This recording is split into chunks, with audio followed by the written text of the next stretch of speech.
My wife Joan and I wrote the first draft of the first 3 or 4 chapters, and we thought we were done.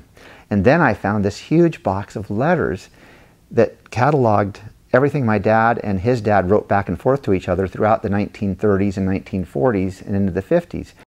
What's interesting about this book is it's about my dad's life throughout almost 90 years. And each decade that he was in, he evolved and changed with the times. Kind of like the Beatles were different with each album, my dad was different with each decade. In the 50s, you know, he created Gumby. In the 60s, he continued the creation of Gumby and Davey and Goliath. And by the mid to late 60s, his life took another turn creatively. He went on a great search, like many people did in the 1960s.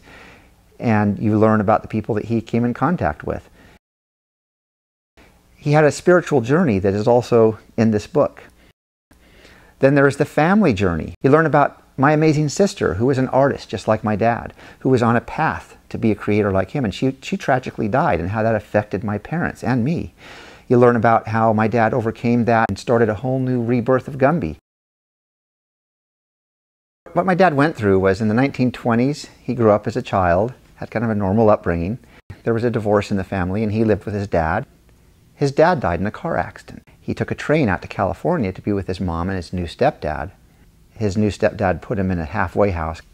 So after a year in the halfway house, Mrs. Stoy, who was running the place, took to my dad and found a perfect match in Joseph W. Clokey.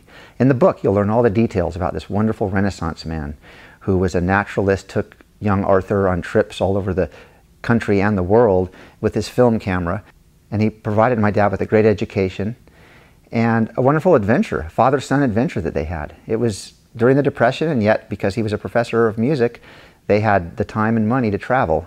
Then you'll learn about how my dad joined the military in World War II and studied photo reconnaissance.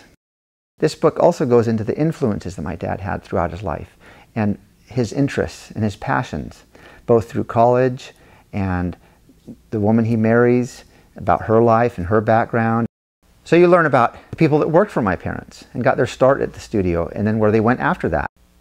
The behind-the-scenes photographs in the 50s, 60s, 80s series, the 90s movie, the current productions that we've been doing in the 2000s and 2010s. I have behind-the-scenes photographs that nobody's ever seen. There's so many stories in this book. It's a page-turner. It's amazing. Plus all the photographs that are packed into this book. It is something I've wanted to do my whole life. And my wife, Joan Art Clokey, it was her vision, her idea. She's the author. I'm the research person. I'll give her the first draft, then she writes this amazing tale, then I edit it, then it goes to the editors. You will be amazed at this story.